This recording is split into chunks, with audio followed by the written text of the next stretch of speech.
Welcome to target steno MS में award dictation number 5 और 6 start. मान्यवर केंद्रीय मंत्रिमंडल ने आज उत्तर प्रदेश में राष्ट्रपति शासन की अवधि 17 अप्रैल से 6 महीने तक के लिए और बढ़ाने का फैसला किया है।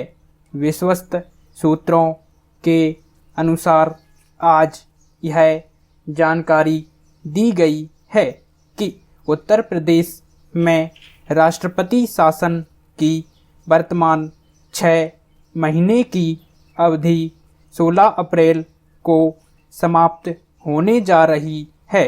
उच्चतम न्यायालय में यह मामला लंबित है, इसलिए इस मामले को ध्यान में रखते हुए मंत्रिमंडल ने यह फैसला किया है। आपको पता ही होगा कि इलाहाबाद उच्च न्यायालय राज्य में राष्ट्रपति शासन लागू करने की घोषणा को पूर्व में निरस्त कर चुका है। फिर इसे उच्चतम न्यायालय में चुनौती दी गई थी, जहां पर यह मामला विचाराधीन रखा गया है।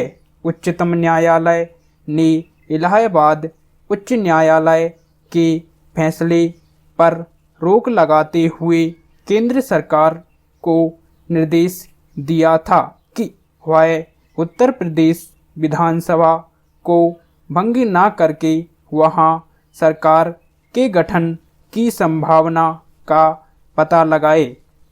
उत्तर प्रदेश में राष्ट्रपति शासन की अवधि बढ़ाने का प्रस्ताव कल सदन में पेश किया जा सकता है और यह बड़े खेद की बात है कि संसद का सत्र 20 मार्च से 1 महीने के लिए स्थगित होने जा रहा है। इसलिए मंत्रिमंडल ने इसी बात को ध्यान में रखते हुए राज्य में राष्ट्रपति शासन की अवधि बढ़ाने का फैसला आज ही कर लिया है।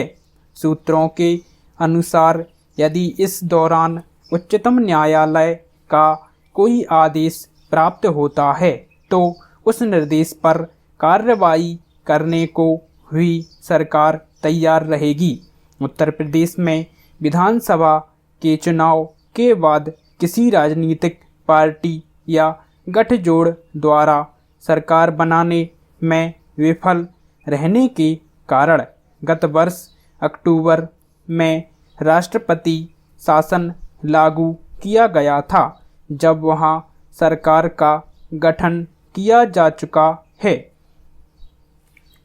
आज रक्षा मंत्री ने कहा कि देर सवेर भारत और चीन को परमाणु शक्ति से जुड़े मुद्दों पर आपसी विश्वास का माहौल पैदा करने की दिशा में बातचीत करनी चाहिए।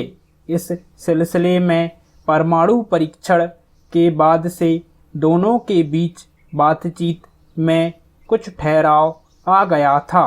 इसी ध्येय को लेकर चीन के साथ कुछ प्रारंभिक बातचीत शुरू करने पर विचार विमर्श चल रहा है। उन्होंने इस बारे में कहा है कि हमारी मूल चिंता का विषय भारत की भौगोलिक और राजनीतिक स्थिति है। इसी मुद्दे पर चीन और पाकिस्तान के सामरिक संबंध इस विषय के दायरे में मापे जाने चाहिए। भारत और पाकिस्तान के बीच हुई वार्ता लंबी खिंच जाने से हमको निराश होने की जरूरत नहीं है, बल्कि दोनों पक्षों की ओर से बातचीत शुरू किया जाना एकमात्र सराहनीय कदम होगा। अमेरिका भी भारत से कुछ निश्चित अपेक्षाएं रखता है, जिन्हें स्वीकार नहीं किया जा सकता।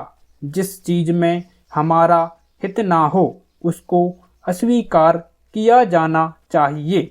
भारत एक बहुत बड़ा देश है।